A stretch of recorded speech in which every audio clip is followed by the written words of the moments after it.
আমরা সিপিআইএম রাজ্য ওয়েবসাইটের পক্ষ থেকে আজকে একটা সংক্ষিপ্ত আলোচনা সমসাময়িক বিশ্ব এই শিরোনামে করতে চলেছি। আমাদের সঙ্গে আলোচনা করবেন বিশিষ্ট কমিউনিস্ট নেতা সূর্যকান্ত মিশ্র। তাকে আমরা পেয়েছি আমাদের মধ্যে। তার সঙ্গে কথোপকথনের মধ্য দিয়ে আমরা খানিকটা সময় এগিয়ে যাব। সূর্যদা, আমরা এইটা জানি যে বিশ্ব কমিউনিস্ট আন্দোলনের 4টে মূল দ্বন্দ্ব, যেটা আমরা ছোটবেলা থেকে শিখে এসেছি এবং সেটা বারবার সিপিআইএমেরও পার্টি কংগ্রেসে রিইটারেট করা হয়েছে, যে সমাজতন্ত্রের সঙ্গে সাম্রাজ্যবাদের দ্বন্দ্ব, শ্রম এবং পুঁজির দ্বন্দ্ব, তৃতীয় বিশ্বের সঙ্গে সাম্রাজ্যবাদের দ্বন্দ্ব এবং সাম্রাজ্যবাদী দেশগুলোর নিজেদের মধ্যেকার দ্বন্দ্ব। এখন মাঝে মধ্যে একটা কথা উঠে আসছে যে এই সাম্রাজ্যবাদী দেশগুলোর নিজেদের মধ্যকার দ্বন্দ্ব সেটা বোধহয় ডিসঅ্যাপিয়ার করে গেছে, সেটা আর নেই। তো এই ব্যাপারে আপনি যদি একটু আমাদের বলেন। না, ওই আমরা বিশ্বাস করি যে এবং আমাদের বহুদলীয় আমরা বলেছি শেষ পার্টি কংগ্রেস পর্যন্ত যে ওই 4টা মৌলিক দ্বন্দ্ব যা বিশ্ব পরিস্থিতির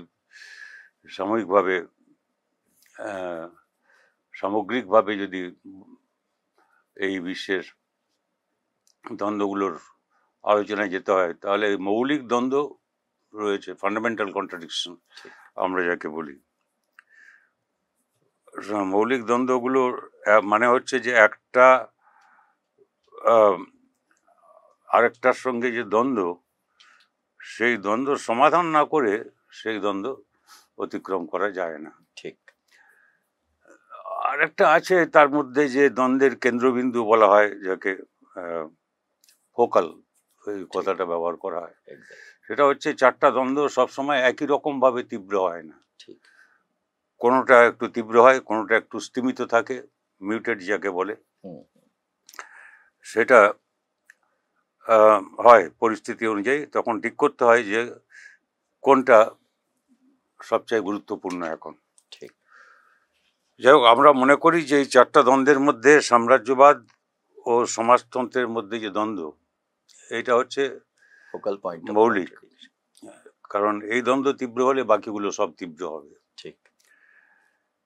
এবং সেই দ্বন্দ্ব তীব্রতর হচ্ছে, এবং তা আমাদের দলিলে যেরকম লেখা হয়েছে, এটাই আমরা পার্টি কংগ্রেসে যা বলেছি বা ইত্যাদি, সেটা আমাদের নেতারাও লিখেছেন। সেটা হচ্ছে সাম্রাজ্যবাদের সঙ্গে সমাজতন্ত্রের মধ্যে যে দ্বন্দ্ব, এই দ্বন্দ্ব প্রতিফলিত হচ্ছে মার্কিন যুক্তরাষ্ট্র এবং তার বিপরীতে হচ্ছে চীন। তাদের প্রধান লক্ষ্য, প্রধান প্রতিদ্বন্দ্বী চীন গণপ্রজাতন্ত্র। এই দুয়ের মধ্যে যে সংঘাত, দ্বন্দ্ব, সেটাই হচ্ছে এখন কেন্দ্রীয় দ্বন্দ্ব।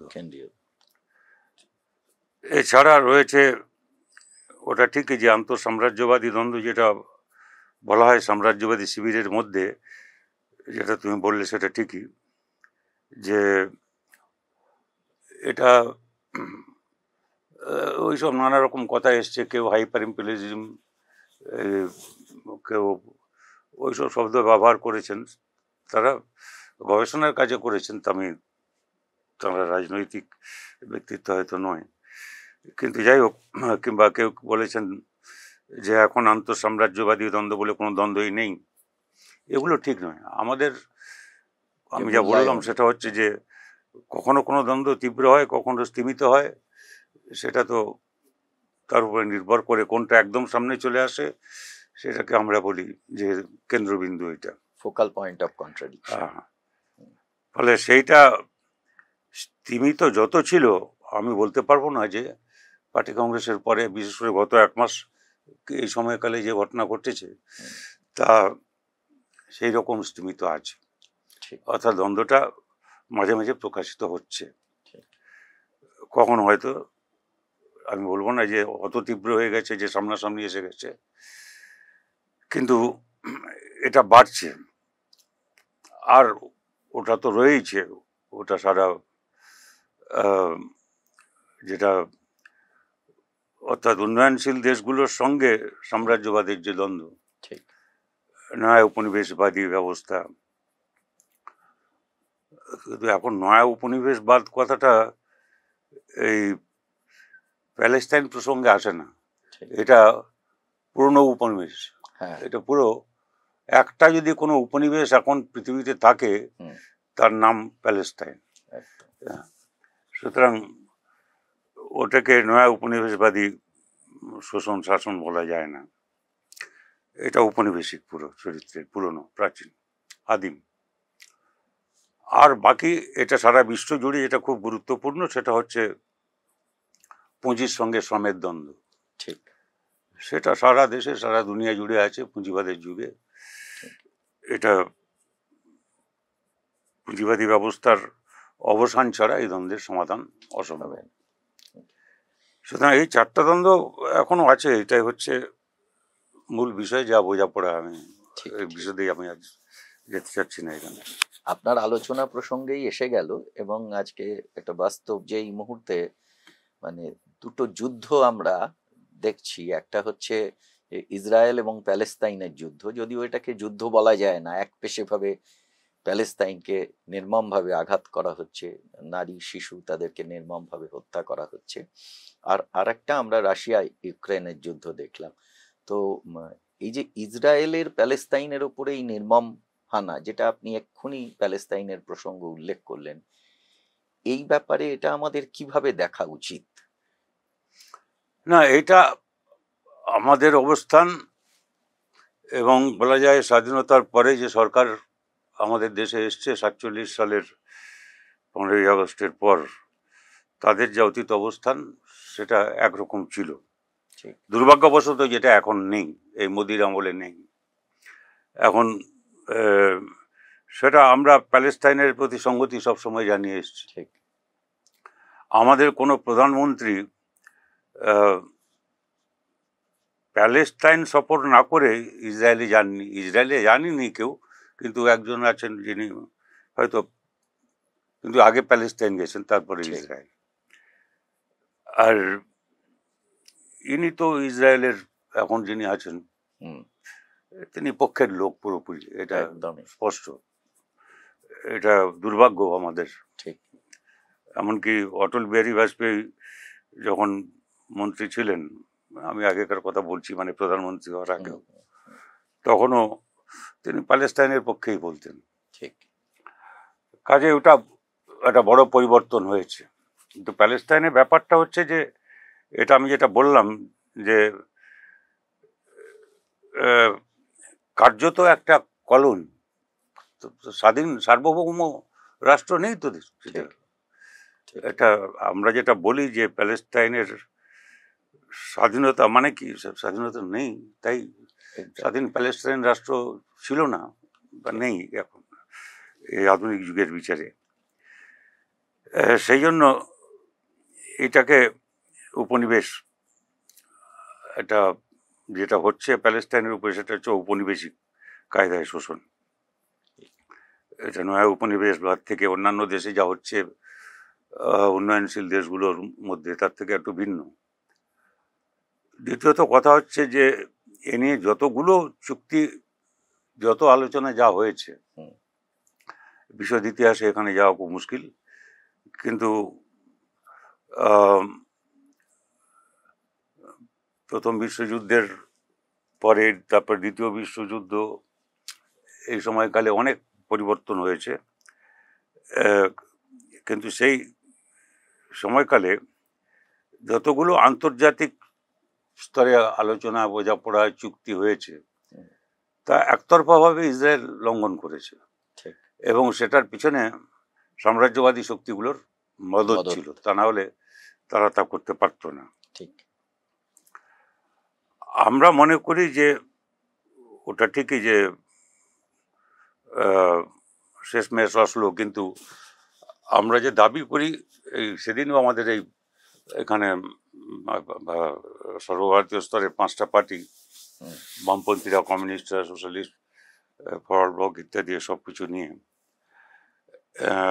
যে দাবি করেছি, সেটা আমরা বলছি যে আমরা চাই ওই প্যালেস্টাইন যেটা 1967 সালের মানচিত্র অনুসারে যে ম্যাপ ছিল সেই প্যালেস্টাইন আমরা চাই, যেটা ইসরায়েল অনেকটা দখল করে নিয়েছে। কেউ যদি ইসরায়েলের ম্যাপ দেখে 48 সালের পর, হ্যাঁ, তাহলে বুঝতেই পারবে যে ইসরায়েলের ওখানে নাম হওয়ার পর তারপরে ম্যাপ কিরকম করে ওরা দখল করেছে আগ্রাসী ভূমিকা। এখন ওইটা করতে চাচ্ছে, প্যালেস্টাইনকে দখল করতে চাচ্ছে। আর ট্রাম্প ওখানে কী সব মানে ট্যুরিজম হোটেল কী সব তৈরি করবে এইসব বলছে, এদের তাড়িয়ে দিতে হবে। এবং এরকম একটা গণহত্যা সাম্প্রতিককালের ইতিহাসে নেই এরকম একটা। এবং এইভাবে যে লঙ্ঘন করা হচ্ছে, আমরা ওই সীমান্তে চাই, প্যালেস্টাইনের স্বাধীন সার্বভৌম রাষ্ট্র চাই। আর অসলোতে যা হয়েছিল সেটা একটা 2 স্টেট সলিউশন। এটা ব্যাপার হচ্ছে যে অনেকে বলেন যে ইসরায়েল বলে কোনো রাষ্ট্রই থাকার দরকার নেই, সেটা বোধহয় ঠিক নয়। তার কারণ হচ্ছে যে একটা আন্তর্জাতিক চুক্তি হয়েছে, বহুত কথা হয়েছে সব নিয়ে। এখন ইসরায়েল রাষ্ট্রটা হচ্ছে একটা উপনিবেশবাদী রাষ্ট্র এবং একটা উগ্র এবং তার সঙ্গে সাম্প্রদায়িক। এটা বললে ভুল হবে যে ইহুদি ধর্ম, যাকে জুডাইজম বলা হয়, সেটাকে জায়নিজম, জায়নবাদ, এটা এক নয়। যেরকম হিন্দু ধর্ম আর হিন্দুত্ব এক নয়, ঠিক কি ইসলাম ধর্ম আর তার সঙ্গে আল কায়দা এক নয়। এইসব এই যে বিষয়গুলো এখন, সেই জন্যে একটা জায়নবাদী রাষ্ট্র, সন্ত্রাসবাদী রাষ্ট্র একটা ঔপনিবেশিক শাসন কায়েম করতে চায়, ওখানে রাখতে চায়। সেটা তাদের রাষ্ট্ররূপ বদলাতে হবে। কিন্তু সাধারণ যারা ইহুদি যারা মানুষ যারা আছেন এবং তাদের ওই তোরা জুডাইজম বলে আছে, যাই হোক নানা রকম আছে, যারা এই প্যালেস্টাইনের উপরে এই আক্রমণের বিরোধিতা করছেন, বিভিন্ন দেশে করছেন, প্যালেস্টাইনের মধ্যেও করেছেন, সাম্প্রতিককালে অবশ্য ইসরায়েলের মধ্যেও করেছেন। হ্যাঁ, ইসরায়েলের মধ্যে করেছেন। তো ফলে তাদের তো কোনো দোষ নেই, তারা তো সেই রাষ্ট্রের বিরোধিতা করছেন। এবং এটা সময়ের সময় পরিবর্তন হয়েছে, সরকার যখন বদলেছে তার চরিত্রগুলো ঠিক সবাই একরকম ছিল না। কিন্তু যাই হোক, আমি অত বিশদে যাচ্ছি না। কাজে ওই দাবি থাকতেই হবে। এখন মুশকিল হচ্ছে যে এখন এই আরও অনেকগুলো ব্যাপার যদিও এর সঙ্গে সম্পর্কযুক্ত, সেগুলো ঘটার পরে ওই দাবিটা আবার চাপা পড়ে যাচ্ছে। তখন ইসরায়েল, ইরান, আমেরিকার হস্তক্ষেপ, পক্ষ নেওয়া ইত্যাদি ইত্যাদি এসব জিনিস ঘটছে, তখন নজরটা ওই দিকে থাকছে। এখন ওখানে শান্তি কতদিন থাকবে আমি জানি না, কিন্তু যতদিনই থাকুক না কেন প্যালেস্টাইনটা নজরে এড়িয়ে যাচ্ছে, চাপা পড়ে যাচ্ছে। কি অন্য প্রান্তে যুদ্ধই হোক, ইউক্রেন, রাশিয়া ইত্যাদি। তো যাই হোক, যুদ্ধ অনেকগুলো চলছে অবশ্য, সেগুলোকে আমি বড় বলছি না, কিন্তু এশিয়া, আফ্রিকা, লাতিন আমেরিকা জুড়ে দেশের মধ্যে বিদেশের মদতে এগুলো চলছে। কিন্তু যাই হোক, এখন দরকার হচ্ছে ওইটাকে আবার সামনে নিয়ে আসা। কারণ ইরানের সঙ্গে বিরোধ ইত্যাদি এটা প্যালেস্টাইনকে কেন্দ্র করি, যেহেতু Iran, Lebanon, Palestine, Syria, Iran, এদের এই যে একটা বন্ধুত্বপূর্ণ একটা আরব দেশের ইতিহাস আছে, আমি সেসবে যাওয়া মুশকিল, কিন্তু সেখানে বারবার একটা সম্প্রীতি, একটা ঐক্যের চেষ্টা হয়েছে, সাম্রাজ্যবাদী বিরোধী অবস্থান নেওয়ার চেষ্টা হয়েছে, সেগুলো এখন নেই। আবার একটা পরিস্থিতি তৈরি হচ্ছে। আমি বলবো না যে পরিস্থিতি এখন কোনো নির্দিষ্ট সিদ্ধান্তে পৌঁছানো যায়, কিন্তু আমার মনে হয় যে 1 ইঞ্চি হলেও সাম্রাজ্যবাদ পিছু হটেছে, 1 ইঞ্চি হলেও এই সাম্রাজ্যবাদ বিরোধী আন্দোলন এটা 1 ইঞ্চি হলেও এগিয়েছে। সামনের দিকে এগিয়েছে। এটা রাশিয়া বর্তমান অবস্থা। রাশিয়া ইউক্রেন যুদ্ধ নিয়ে কি আপনি দু এক কথায়? রাশিয়া ইউক্রেন যুদ্ধ বিশদে যাওয়া খুব মুশকিল। সেটা আমি ওই কালকেও বোধহয় স্টেটমেন্ট দেখলাম, পুতিন বলেছেন। হুম, সেটা কিন্তু উনি ঠিক বলেছেন। আমরা তো পুতিনের দলের লোক নই। রাশিয়ার যে কমিউনিস্ট পার্টি আছে, হ্যাঁ, আমরা বিশ্বাস করি যে তারা এই ব্যাপারে সঠিক সিদ্ধান্ত নেওয়ার মালিক। ঠিক। আমরা নই। কমিউনিস্ট আন্তর্জাতিক এখন নেই, কাজে বিশ্ব কমিউনিস্ট আন্দোলনে এই বোঝাপড়া স্টালিন থাকতেই হয়েছিল যে যে যার দেশগুলোর কমিউনিস্ট পার্টি হুম, তাদের সিদ্ধান্ত নিতে হবে, সেখানে কেউ বড় দাদা ছোট ভাই এসব নেই। কিন্তু সেখানে তাদের যে অবস্থান, আমরা সেই অবস্থানকে সমর্থন করি। তারা মনে করেন যে, এবং সেটা একটা যুক্তি আছে, এবং পুতিনও সেই কথা বলছেন যেটা আমরা অনেক আগে থেকে বলছিলাম। সেটা হচ্ছে এই যে, আমি যখন জার্মানিতে ওই যে মারা দেওয়ালের কাছে হুম, মানে আমি বার্লিন যখন ওয়াল। দাঁড়িয়ে আছি, যখন আমার খেয়াল পড়ছে এখন যে দাঁড়িয়ে থাকতে হলো অনেকক্ষণ, কারণ ওইখানে দাঁড়িয়ে মার্কিন প্রেসিডেন্ট তখন বলেছিলেন যে আমরা 1 ইঞ্চু আর ওইদিকে যাব না, পূর্বের দিকে আমরা এগোবো না। হ্যাঁ, ওইখানে দাঁড়িয়েই বলেছিলেন। কিন্তু তারপরে আমরা দেখেছি ন্যাটো কিভাবে সম্প্রসারিত হয়েছে এক্স্যাক্টলি। এবং কিরকম করে একটা হয়েছে। আর ইউক্রেনে তো গোলমাল ছিল না, হ্যাঁ, রাশিয়ার সঙ্গে ইউক্রেনের সম্পর্ক ভালোই ছিল। ভালো ছিল। হ্যাঁ, এই সম্পর্ক কি করে সেই সরকারকে উচ্ছেদ করা হলো? আগের ঠিক। সরকার যখন একটা শান্তিপূর্ণ বোঝাপড়া ছিল রাশিয়ার সঙ্গে ইউক্রেনের, এবং তারা কতগুলো প্রগতিশীল পদক্ষেপও নিচ্ছিল, সেই সরকারকে হটালো কে? জেলেনস্কি। কারা ক্ষমতায় নিয়ে এসেছে? ঠিক। যাই হোক, যেই ক্ষমতায় আসুন, জেলেনস্কি আসার পরে যেটা করলেন সেটা হচ্ছে যে, এটা কখনো মেনে নেওয়া যায় না যে ওখানে রুশভাষী কিছু এলাকা আছে রাশিয়া, হ্যাঁ, তারা জাতিসত্তা হিসাবে রাশিয়ান, তারা ভাষা হিসাবে তারা রাশিয়ান। সেই অঞ্চল ইউক্রেনের মধ্যে তার প্রতি যে একটা পক্ষপাতমূলক আচরণ তাদের বিরুদ্ধে, হুম, এমনকি নির্বাচন করবে না, তারপরে নির্বাচনে তারা জিতলো যারা, তাদের সরকারও করতে দিল না। করতে দেবেন। ঠিক। এটা তো চলতে পারে না। এক্স্যাক্টলি। এবং তারপরে ওরা এই তখন বাইডেন, অবশ্য আগের ইতিহাসে আমি যাচ্ছি না খুব বেশি, আর ইউরোপিয়ান ইউনিয়ন এইসবকে নিয়ে হুম, ওরা কিসের জন্য, আমেরিকার অবস্থান কোথায় গেল যে বলেছিল যে আমরা 1 এগোবো ইঞ্চু না, আর ওদিকে এগোবো না? এগোবো না। এখানে তাহলে কিসের জন্য ওদের মদত দেওয়া হচ্ছে? সুতরাং এইখানে আমাদের অবস্থানটা এই, মোটামুটি আমাদের বোঝাপড়া খুব স্পষ্ট, এবং আমরা তা বলতে কখনো দ্বিধা করি না। ঠিক। এবং ইউক্রেনের সমস্যা ইউক্রেনের উপরে ছেড়ে দেওয়া উচিত, হুম, কিন্তু ওই সমস্যার সমাধান হবে না যদি না যারা যুদ্ধ শুরু করেছে তাদের ক্ষমতাচ্যুত না করা হয়, এবং সেখানে গণতন্ত্র, তাদের ঠিক করার অধিকার এবং জাতিসমূহের আত্মনিয়ন্ত্রণের যে অধিকার, অধিকার। হ্যাঁ, সেগুলো স্বীকৃত হয়। ঠিক। আর এই যে ন্যাটোর হস্তক্ষেপ আমেরিকা বানিয়েছিল, নর্থ আটলান্টিক ট্রিটি অর্গানাইজেশন, যারা এর মধ্যে এই যুদ্ধটায় পুরো মদত দিল, হ্যাঁ, হ্যাঁ। এদের হস্তক্ষেপ ইমিডিয়েটলি বন্ধ করা দরকার। আপনি এই কন্ট্রাডিকশনের প্রশ্নে বলছিলেন, যে দ্বন্দ্বগুলোর প্রশ্নে, যে সমাজতন্ত্র বনাম সাম্রাজ্যবাদের দ্বন্দ্ব, এবং বিশেষ করে আমেরিকা চীন যে জায়গায় চীনের উপরে চাপ বাড়াচ্ছে, তাইওয়ানকে মদত করে চীনকে কেন্দ্রীয় দ্বন্দ্ব ডিস্টার্ব আর কি। করার চেষ্টা করছে। হুম, সেখানেও আমরা ওই কোভিডের সময়ও দেখেছিলাম যে চীনের যে মানবিক চেহারা, সমাজতন্ত্রের মানবিক চেহারা, সেইখানে কোভিডে যত মানুষ মারা গেছিল, দেখা গেল যে চীনে জনসংখ্যার 1 লক্ষ মানুষ পিছু একজন মারা যাচ্ছে, আর আমেরিকায় 400 জন পিছু একজন মারা গেছে। মানে এই যে মানবিক সমাজ, সমাজতন্ত্র, এবং একটা অমানবিক সমাজ, সাম্রাজ্যবাদ, যা বারবার আপনারা সবসময় বলেন, আমরা সেভাবে শিখেছি।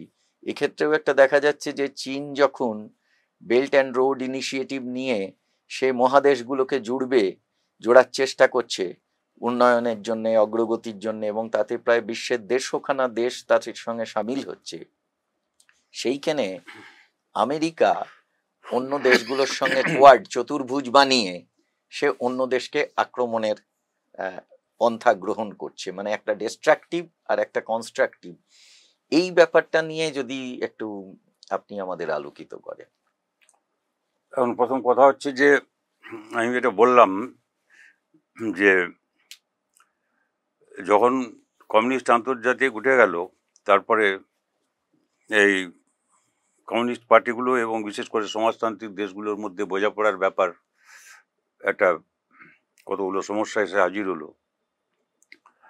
সেইটা আমি মনে করি যে স্টালিনের সময় সেইটা বেশি দূর এগোয়নি।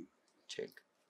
কারণ যারা বিবদমান পক্ষ, কমিউনিস্ট ইন্টারন্যাশনাল না থাকলেও স্টালিনের ভূমিকাটা যেরকম ছিল তাতে আমার খেয়াল আছে যে মাও যখন মস্কো ভিজিট করেছিলেন একবারই, সে স্টালিনের সময়, তারপরে উনি যাননি। কারণ তারপরে আমি ওইসবে যেতে পারছি না, কারণ ওই 12 পার্টি 81 পার্টি 57 সাল 60 সাল সেই সব 57-60 সালের দলিল, তা নিয়ে বিতর্ক ইত্যাদি ইত্যাদি। সেই বিতর্কও সমাধান করা হয়েছিল একটা জোড়া তফাৎ দিয়ে, সেটা ওর মতো চলবে, তার মধ্যে চলবে, সেটার মধ্যে গেলে খুব মুশকিল আছে। তার কারণ এখনকার এই যে কি বলে আরব দুনিয়ায় যে গোলমাল থেকে দুনিয়ার অনেক গোলমাল, এটা আমি বিশ্বাস করি আমরা যে তাই মনে করতাম আমরা যে ক্রুসেভ এর আমলে এগুলো শুরু হয়, ওদের ভুল লাইন, ওই 12 পার্টি 81 পার্টির দলিলের ওই একটা জোড়াতাপা দেওয়ার লাইন, সেটা অনুসৃত হয়নি। যাও বোঝাপড়া হয়েছিল সেটা অনুসরণ করা হয়নি। ফলে চিন্তার রাস্তায় চলেছে, তা নিয়ে সমালোচনা আছে। সমালোচনা যে কোনো লোকের হতে পারে। ও আমরা মনে করি, সবসময় বলিও, মার্কস এঙ্গেলস লেনিনরা সবসময় বলতেন যে কেউ পৃথিবীতে নির্ভুল নেই। এক্স্যাক্টলি। কেউ কোনোদিন নির্ভুল জন্মাবে না, ঠিক কোনোদিন ছিলও না। মানুষ ভুল করেই শেখে, কেউ ভুল করে কিছু শেখে না, আর কেউ ভুল করে সংশোধন করে শেখে। সুতরাং চীনের পার্টির যে কিছু নির্ভুল সবসময় ছিল তার নয়, কিছু বিষয়ে আমরা সহমত হইনি কখনো, আমাদের সঙ্গে পার্টি সম্পর্ক ছিল না, ঠিক পরে হয়েছে আমাদের। সেটা আমাদের সঙ্গে চীনের পার্টি বা রাশিয়ার পার্টি, এদের সোভিয়েত ইউনিয়নের পার্টির কারোর সঙ্গে সম্পর্ক ছিল না, এমন একটা গেছে দিন। কিন্তু পরে আমাদের দুজনের সঙ্গে সম্পর্ক হয়েছে।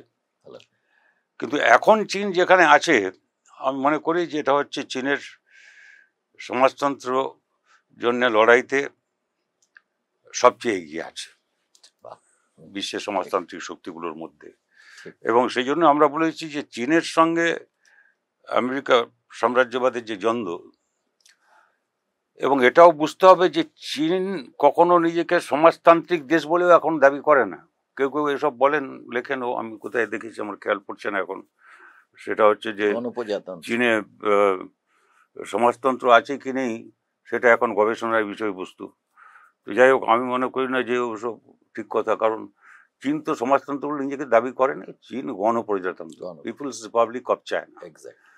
ওরা বলে যে আমরা এখনো সমাজতন্ত্রের প্রাথমিক স্তরের এইটুকু করেছি, আর আমরা 100 বছর যখন হবে চীন গণপ্রজাতন্ত্রের, তখন আমরা একটু উচ্চস্তর স্তরে যেতে পারবো। ঠিক, এই ঔদ্ধত্য নেই কিছু এখানে। এটা একদিকে ট্রাম্পের ঔদ্ধত্য, আর একদিকে কি বলে শি জিনপিং যেরকম বলেন, দেখলেই বোঝা যায়, যে কোনো লোক দেখলেই বুঝতে পারে, বাকি অন্য ফেস ভ্যালুতেই বোঝা যায়, আর বাকি যদি গভীরে নাও যায়।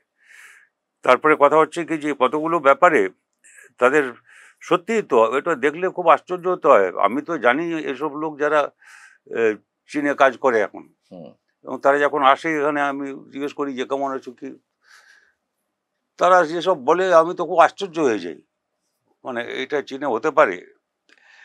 এর তাছাড়া আমি ফ্যাক্ট ফিগার এসব অনেক আছে, আমি তার মধ্যে যাচ্ছি না। চীন বহুদূর অগ্রসর হয়েছে, এবং এখনো ওরা ওই আমি মানে উন্নয়নের দিক থেকে, মানে সমাজের বিকাশের দিক থেকে, উৎপাদনের দিক থেকে, সমতার বিচারে, মানুষের মৌলিক সমস্যার সমাধানের ব্যাপারে 5টি যে মৌলিক সমস্যা বলি, খাদ্য, বস্ত্র, বাসস্থান, শিক্ষা, চিকিৎসা, এসবের ব্যাপারে, এবং সাম্রাজ্যবাদের প্রয়োজন হলে চোখে চোখ রেখে কথা বলবার। এবং কমিউনিস্টদের কাছে খুব বড় জিনিস হচ্ছে, তা নাহলে কমিউনিস্টই হয় না, সেটা হচ্ছে আন্তর্জাতিকতাবাদ। এই ইন্টারন্যাশনালিজম ছাড়া কমিউনিস্ট হয় না, যে দেশের কথা খালি তার মধ্যে থাকে না, তাদের যে আন্তর্জাতিক কর্তব্য রয়েছে সেগুলো খুব গুরুত্বপূর্ণ ব্যাপার। সেটা তারা যথেষ্টভাবে করেছে, এবং সেটা ওই যে বেল্ট অ্যান্ড রোড ইনিশিয়েটিভ, এটা একটা ব্যাপার। এটা নয় যে তারা দান করছে কিছু, হ্যাঁ, কিন্তু তারা যে পরিমাণ ইনভেস্ট করে তাতে যে ইন্টারেস্ট মানে যা মেটাতে হয়, কিছু করতে হয়, সেটা অনেক কম। এবং তাতে চীনের কিছু বিরাট লাভ হয় না, তার থেকে বিরাট কিছু।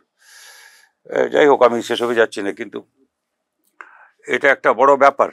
এরা যে একটা বলছিল, সেই বাইডেন আমল থেকে আমরা শুনে আসছি, কি হলো, ওরা কি করছে, আমেরিকানরা কোন সাম্রাজ্যবাদী দেশ কি করছে দুনিয়ায়, গোলমাল যুদ্ধ বাড়ানো ছাড়া, বাঁধানো ছাড়া তো কোনো কিছু করেনি ওরা।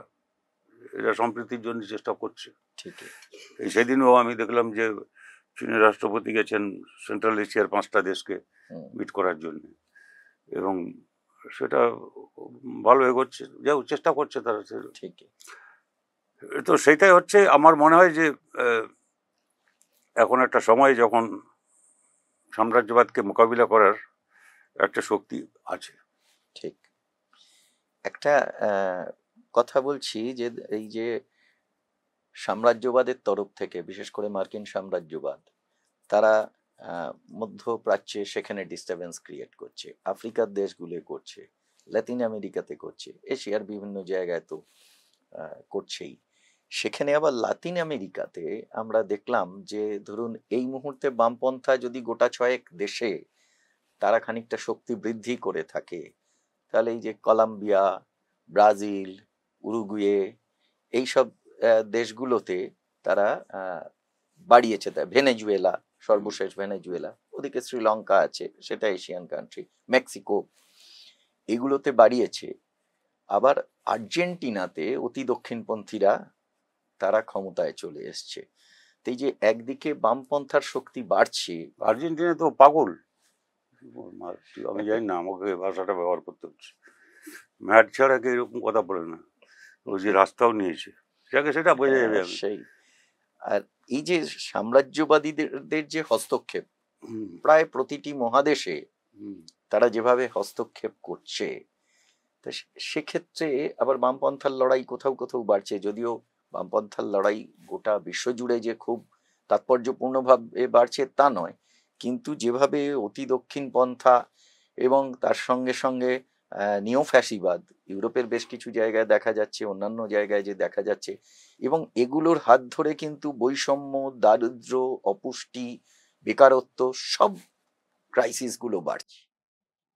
সেখানেও তৎসত্ত্বেও এরা কি করে এদের নখ দাঁত এতটা বিস্তার করতে পারছে, কি করে নখ দাঁত কি করে বিস্তার করতে পারছে সাম্রাজ্যবাদীরা, এই জায়গাটা দুর্ভাবনার খুব।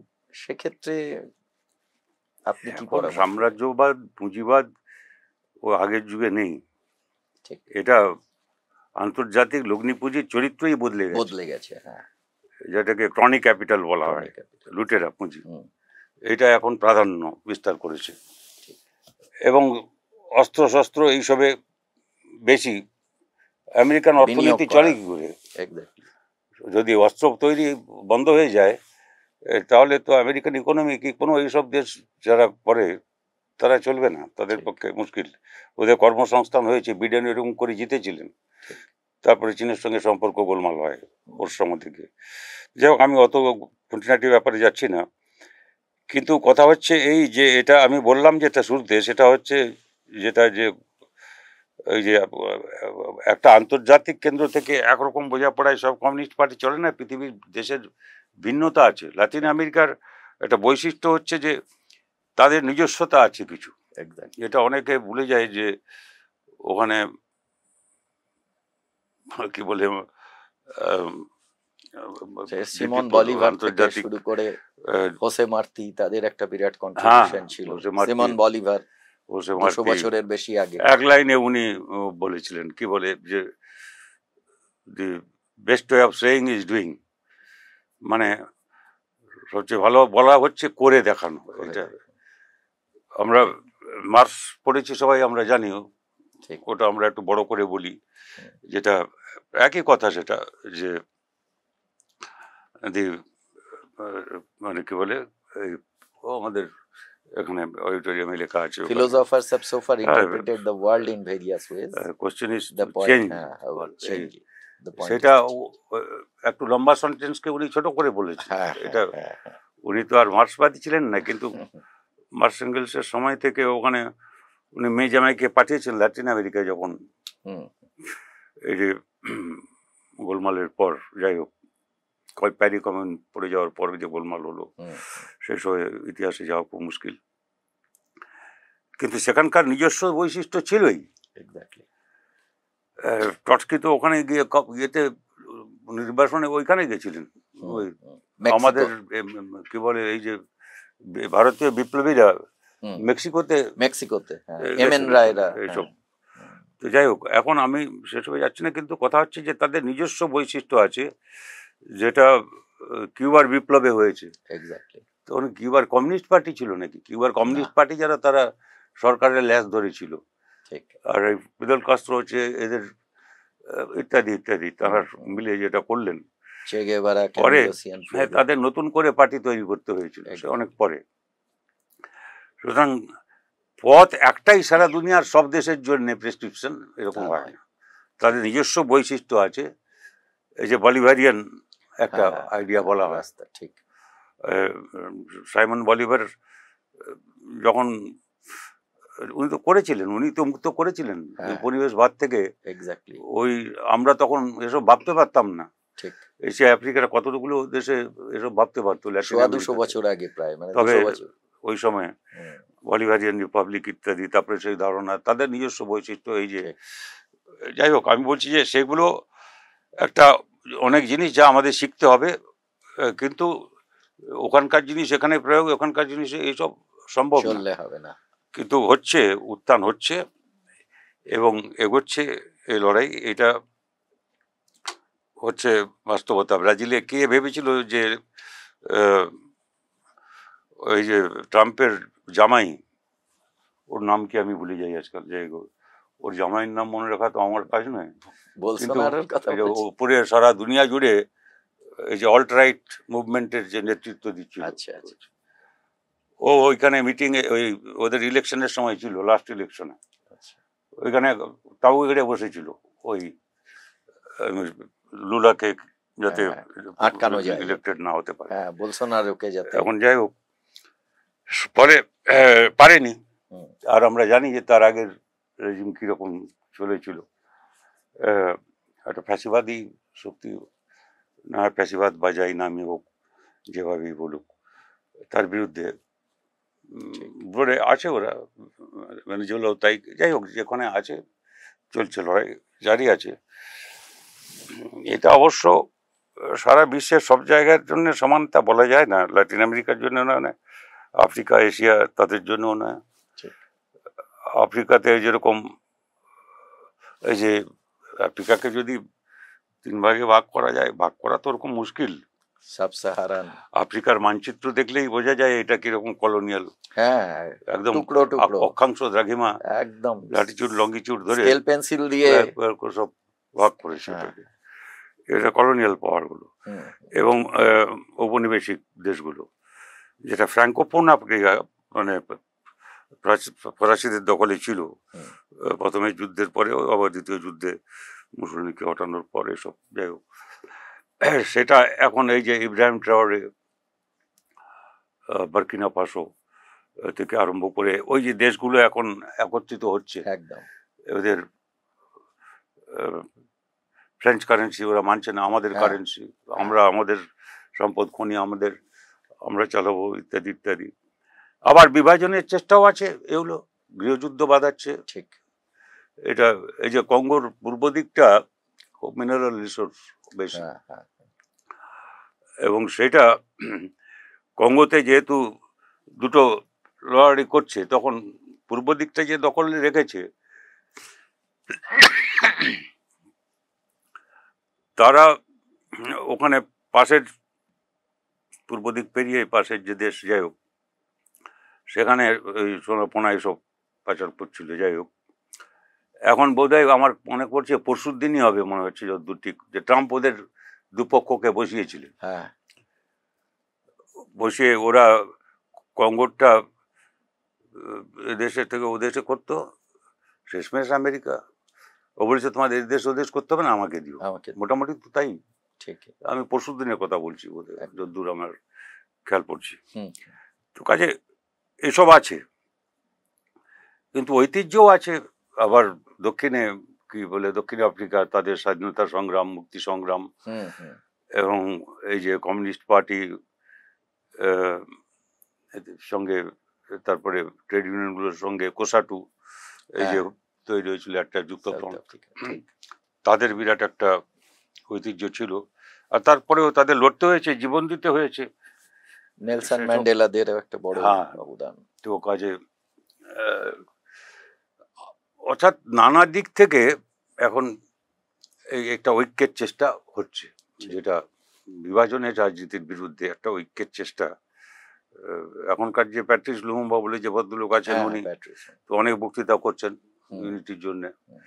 একটা কিছু পুরো সব মিলিয়ে হয় না সেটা।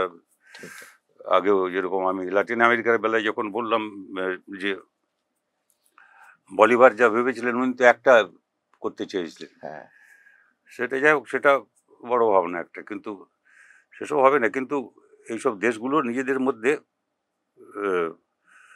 বাড়ছে। সুদানে আমি দেখলাম বোধহয় ওই যে ওরা যে কাগজ বের করে, আফ্রিকান স্ট্রিম, তাদের এডিটর আছে ওর, আর ওর বাবা উনি British Communist party, I mean ইংল্যান্ডের কমিউনিস্ট পার্টি আর সুদানের কমিউনিস্ট পার্টি, দুয়েরই মেম্বার। আচ্ছা, ওকে টার্গেট করেছে, আর ও হচ্ছে ওদের কাগজের এডিটার আফ্রিকান স্ট্রিমে।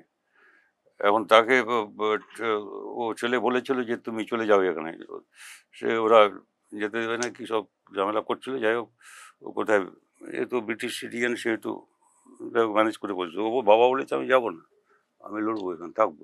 আশ্চর্য ব্যাপার এসব দেখলে, আলাদা করে ভালো লাগে, একটু ভালো লাগে এসব দেখলে। সব খারাপ যেরকম করে অন্ধকার দেখাবার চেষ্টা হচ্ছে, এরকম অন্ধকার নয়। সারা দুনিয়ার দিকে তাকেই দেখতে হবে। যদি আমরা আন্তর্জাতিকতা বোধ থেকে বিচ্যুত হই, তাহলে কমিউনিস্টদের পক্ষে এগোনো মুশকিল। ঠিক। আপনি তো অল্প কথার মধ্যে গোটা পৃথিবী সম্পর্কে একটা নানান দিক ভেঙে ভেঙে কিছু কিছু কথা বললেন। একটা তো নিশ্চয়ই আমরা এবং আমাদের যারা দর্শক বন্ধুরা, তারা সকলেই খানিকটা একটা ধারণা পেল। আমরা একটু দেশের কথায় চলে আসি, যে এই যে সাম্প্রতিক যে পেহেলগাঁও এর ঘটনা, তারপরে যেভাবে ভারত পাকিস্তান একটা যুদ্ধের পরিস্থিতি, ডোনাল্ড ট্রাম্প তিনি মধ্যস্থতা করে যুদ্ধ বন্ধের কথা বললেন এবং তারপরে যুদ্ধ বন্ধ হলো। যেন আমরা, ভারত আর পাকিস্তান নিজেরা যুদ্ধ বন্ধ করতে পারতো না, দিল্লি আর ইসলামাবাদ করতে পারতো না, এরকম একটা পরিস্থিতি যে দাঁড়ালো। এবং তাতে আমরা যে জিনিসটা দেখছি, আপনিও আগে উল্লেখ করেছেন, যে আমরা আমাদের যে ফরেন পলিসি, ভারত সরকার স্বাধীনভাবে যে ফরেন পলিসি নিয়েছে, সেখান থেকে আমরা অনেকটা দূরে সরে যাচ্ছি। আমরা একটা যুদ্ধবাদিতার দিকে অনেক বেশি করে এগোনোর চেষ্টা করছি। আমাদের প্রতিবেশী দেশগুলোর সঙ্গে যে সৌভ্রাত্র ছিল, সেই জায়গাটা থেকে, এই যে জোট নিরপেক্ষ আন্দোলনে ভারত একটা নেতা ছিল, সেই জায়গায় আমরা প্রায় প্রতিবেশী সব দেশকেই আমাদের শত্রু বানিয়ে ফেলেছি। এই ব্যাপারটা সম্পর্কে যদি আপনি একটু আমাদের সম্যক ধারণা দেন। এইটা হচ্ছে এই সরকার, বিশেষ করে মোদি জমানা যত দিন এগোচ্ছে, তত ওরা এইসব রাস্তা পাকাপাকি ভাবে তৈরি করছে। এটা সেটা হচ্ছে এই যে একটাও কেউ আমাদের পক্ষে নেই আমাদের প্রতিবেশীদের মধ্যে। অথচ এখানেই হয়েছিল যে যেটা নন অ্যালায়েন্ড মুভমেন্ট, জোট নিরপেক্ষতা নীতি, এসব তখন নেহরু, নাসের, ওদিকে টিটো, বন্দর নায়েক, বন্দর নায়েক, মার্শাল তখন টিটো। ওখানে প্রধানমন্ত্রী ছিলেন। এই যে মিলে একটা একটা প্রচেষ্টা দাঁড়িয়েছিল, সেই প্রচেষ্টা কোথায় সেটা ছেড়ে দিয়ে ঠিক একেবারে উল্টো দিকে আমরা এসে পৌঁছেছি। সেটা সর্বনাশ। কোনো প্রতিবেশীর সঙ্গে আমাদের সৌহার্দ্য সম্পর্ক নেই। নেই। এখন ভাও আমাদের কোথায় এসব আমরা চেষ্টা করব যে পাকিস্তানের সঙ্গে সম্পর্ক রাখতে চেষ্টা। পাকিস্তান স্টেটে তাদের নিজস্ব সমস্যা আছে, ঠিক। আমি তা যাচ্ছি না, কিন্তু পাকিস্তান বাংলাদেশের সমস্যা আমরা জানি, তাদের নিজস্ব সমস্যা আছে। কিন্তু এটা গিয়ে ট্রাম্পকে মেটাতে হবে? দেশ কোথায় গেছে? ঠিক। প্রধানমন্ত্রীকে একটা মুখে রাগ বললেন যে না না আমরা নিজেরা মিটিয়েছি। ভারতবাসীর অসম্মান। এটা অসম্মানজনক একটা ব্যাপার। উনি মানে বলছেন 142 কোটি ভারতবাসীর অসম্মান। এই ও যত যা হচ্ছে, আমি যে বললাম ওই আগে সুদানের গোলমাল, কি কঙ্গোর গোলমাল, এইসবে সুদানে ওই ট্রাম্প বলেছে যে আমি মিটিয়ে দিলাম, যেখানে যা হচ্ছে ও নাকি মিটাচ্ছে। সেটা, আর ইনি হচ্ছেন তার এখন খদ্দের, জুনিয়র পার্টনার। যাই হোক, এখন এইটা এই সরকারের বিদেশ নীতি, আমি আবার বলছি যে বাজপেয়ীর সময়ে যেটা ছিল,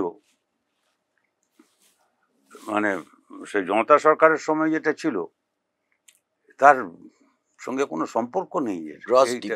এইটা যেটা হয়ে দাঁড়িয়েছে, এটা খুবই বিপজ্জনক ব্যাপার।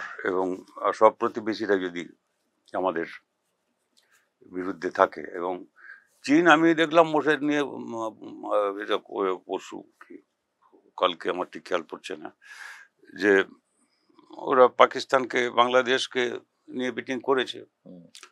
তারপরে বললো পাকিস্তান বাংলাদেশ মিলে এরা কিছু ডেভেলপমেন্ট পারস্পরিক, তার জন্য আলোচনা হয়েছে। আমি আজকে বাংলাদেশের আজকের কাগজে দেখেছি, মনে হচ্ছে বাংলাদেশের ওই যে ইউনুস আছেন উনি, ওর স্টেটমেন্ট দেখলাম যে না, ওসব নিয়ে আমরা আলোচনা করিনি, আমরা পারস্পরিক উন্নয়ন এইসব নিয়ে আলোচনা।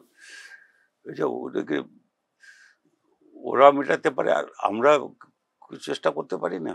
ওইসব আগে তো হয়েছে, মিটেছে এরকম করেই। যাই হোক, সেটা এটা খুবই মুশকিল, বিপজ্জনক। ভারত বিচ্ছিন্ন হবে, বিচ্ছিন্ন হচ্ছে এবং আরো বিচ্ছিন্ন হবে। সেটা ভারতের পক্ষে মোটেই ভালো হবে না, ভালো না, সম্মানের। আমরা এটার বিরোধী, যে বিদেশি নীতি নিয়ে চলছেন।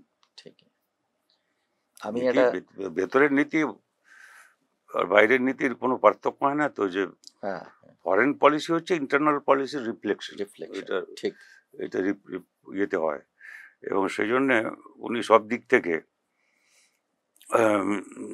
বড় সর্বনাশের দিকে নিয়ে যাচ্ছেন দেশটাকে। ঠিক, হ্যাঁ, ভেতরেও ফার রাইট, আর ওইখানেও অন্যদের সঙ্গে একটা ঠিকই।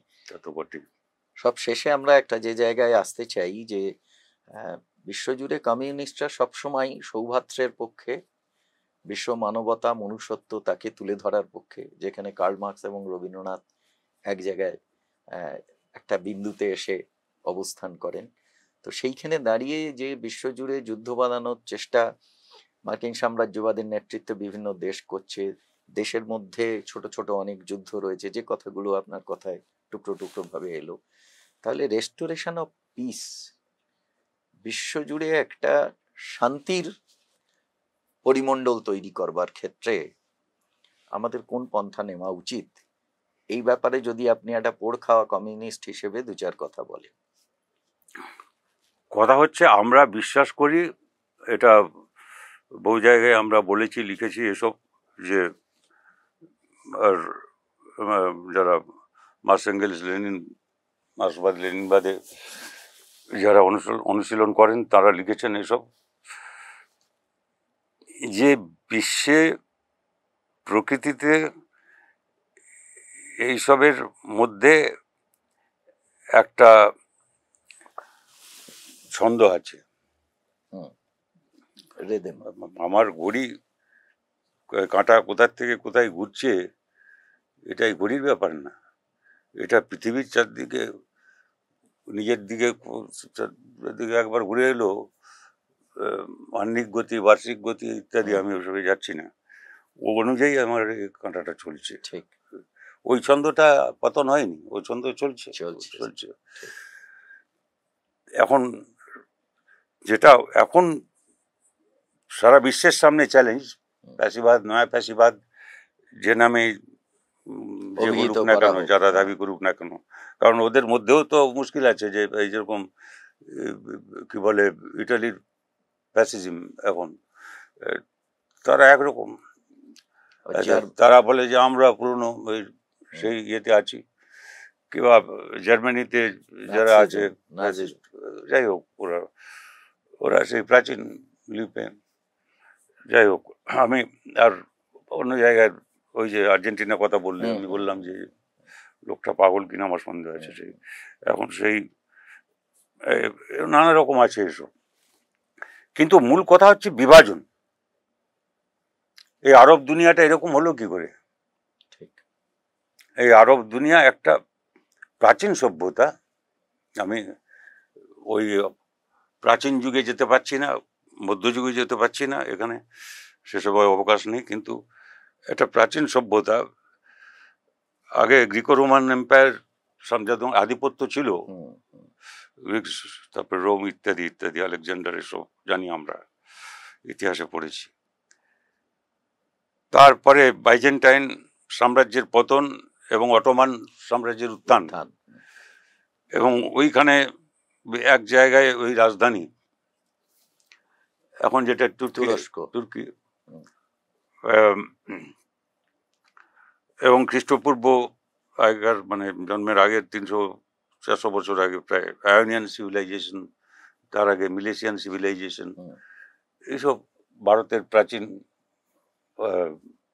চারবাক দর্শন ইত্যাদি, যাই বলা হোক ইত্যাদি, যেগুলো মানুষকে ঐক্যবদ্ধ করে, যে ঐতিহ্য ছিল, যে ছন্দ ছিল, যে বোঝাপড়াও গড়ে উঠেছিল। ইরান, এটা ঠিকই, এখন এটা খালি শিয়া সুন্নি বা অলওয়াইটস এর ব্যাপার না, এটা এর ভিত্তিতে ভাগটা হচ্ছে, এই ভিত্তিতে করা হচ্ছে যে ধর্মের ভিত্তিতে ভাগ করো, যে কোনো আমাদের এখানে যেরকম দেখছি সারা বিশ্ব জুড়ে তাই হচ্ছে।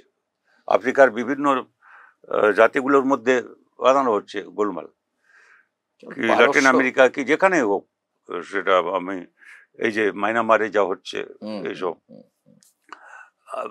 শ্রীলঙ্কায় আগে আমরা দেখেছি, এখন মিটেছে খানিকটা, কিন্তু আমি বলছি যে সারা বিশ্বে এই শক্তিগুলো তৎপর, যারা এই বিভাজন তৈরি করতে চায়। এসব ধর্মের আগে ইরানের তো একটা সভ্যতা ছিল, যে পারস্য, সেই পার্সিয়ান, তারপরে তাদের সভ্যতা জরসূত্র, যাই হোক, ওটা আমরা জরসূত্র বলতাম, জোরেন্টিয়ানিজম বলে আজকাল, যাই হোক, সেটা সে কোন যুগের একটা এত বিরাট, এখন ইতিহাসকে ট্রেস করা যায়, খ্রিস্ট জন্মের 2000 বছর আগেকার পর্যন্ত ট্রেস করা যায়। তো কাজে এইসবের যা মধ্যে, তার মধ্যে যে একটা ঐক্য, সেটা ভেঙে খারখার হয়ে গেছে, এবং সাম্রাজ্যবাদী শক্তিগুলো পুরো তাকে ব্যবহার করেছে, যে সৌদি আরব পকেটে ঢুকিয়ে নিয়েছিল একদম, তেল সহ আরম্ভ করে ওদের।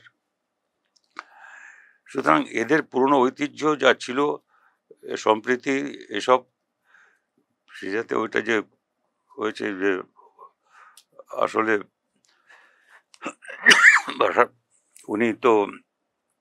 উনি নিজে অল হোয়াইট, ওদের ফ্যামিলি ওইটা, যারা অপেক্ষাকৃত ধর্মনিরপেক্ষ অবস্থান,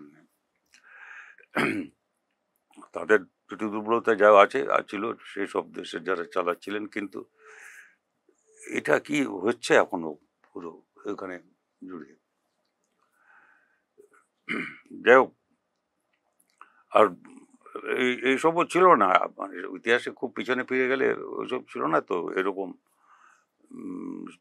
শিয়া সুন্নি অল হোয়াইট। তারপরে যেটা সৌদি আরবে, যেটা তারা তো শিয়া সুন্নির বিরুদ্ধে, তাদের ধর্ম অনুসারে কি, যাই হোক, তাদের নিজস্ব, এই সবগুলো কিভাবে ইতিহাসে যাওয়া যায়, পিছনে সাম্রাজ্যবাদ, এটা হচ্ছে মূল কথা। ডিভিশনের এই ভাগ করো আর শাসন করো, এক্স্যাক্টলি। এটা ব্রিটিশ সাম্রাজ্যবাদ যখন আধিপত্য করেছে তাই তারা করেছে। ঠিক। ব্রিটিশ ওই যে আরবের ছিল, আমার ওর নাম আমি ভুলে গেছি এখন, যে এসব মানে যারা চরবৃত্তি করে তাদের নাম মনে রেখে কি করে বাকি লোকদের ভুলে যাব। এখন যাই হোক, সে মানে খুব দারুণ আরবি ভাষায় কথা বলতে পারত। তাকে লাগিয়েছিল ওখানে কিভাবে আরবের তেল দখল নেবে। আচ্ছা, ওখানে আরব, তারপরে আমরা আরব স্প্রিং দেখেছি একটা সময়, আর সেটাকে মিশিয়ে যেতে দেখেছি। ঠিক। এগুলো খালি একটা আমি উদাহরণের জন্য বলছি, কিন্তু সারা বিশ্বে যদি আমরা খুঁজি, এর প্রত্যেকটার পিছনে সাম্রাজ্যবাদ। দখল নেওয়ার জন্য ভাগ করো, এদের মধ্যে লাগিয়ে দাও গোলমাল। ঠিক। এখানে কেন ইরানকে টার্গেট? তার কারণ এরা না, শুধু সেটা তো নয়, এক হচ্ছে যে পারমাণবিক অস্ত্র, ইউরেনিয়াম এনরিচমেন্ট কত হলো ইত্যাদি ইত্যাদি, এবং সে কি করবে, আমার পারমাণবিক আধিপত্য সে। ইসরায়েল তো এনপিটি সই করেনি, নন প্রলিফারেশন ট্রিটি, ওরা সিগনেটারি না।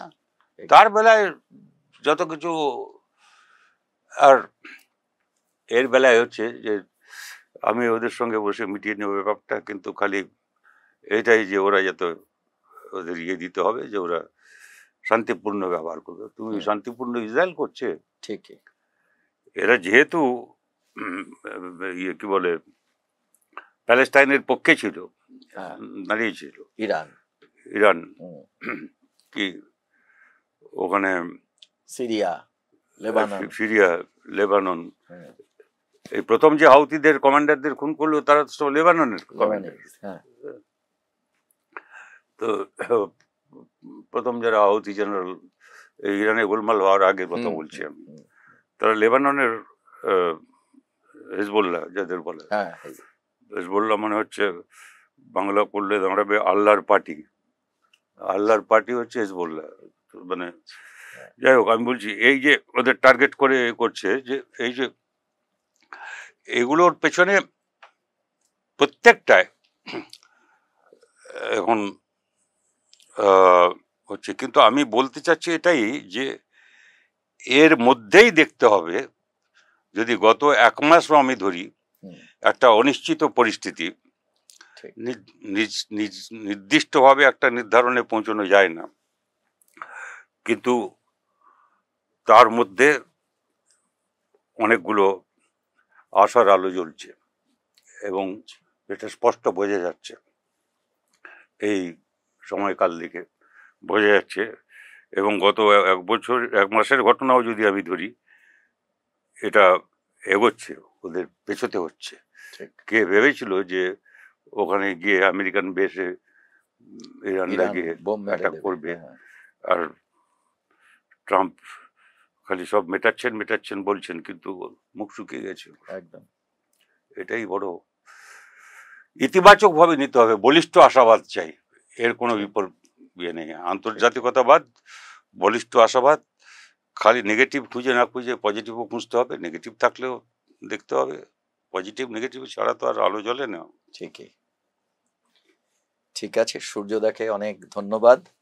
আমাদের রাজ্যের ওয়েবসাইটের পক্ষ থেকে সবকিছুর শেষে আমরা যে জিনিসটা পেলাম, যে আশাবাদে বুক বেঁধেই আমাদের লড়তে হবে, অন্ধকার শেষ কথা বলবে না, আলোর পথেই আমরা যাত্রা করতে পারবো, সেই প্রত্যয় নিয়ে আজকের আলোচনা শেষ করছি। দর্শকদের অসংখ্য ধন্যবাদ, অভিনন্দন, নমস্কার, আদাব।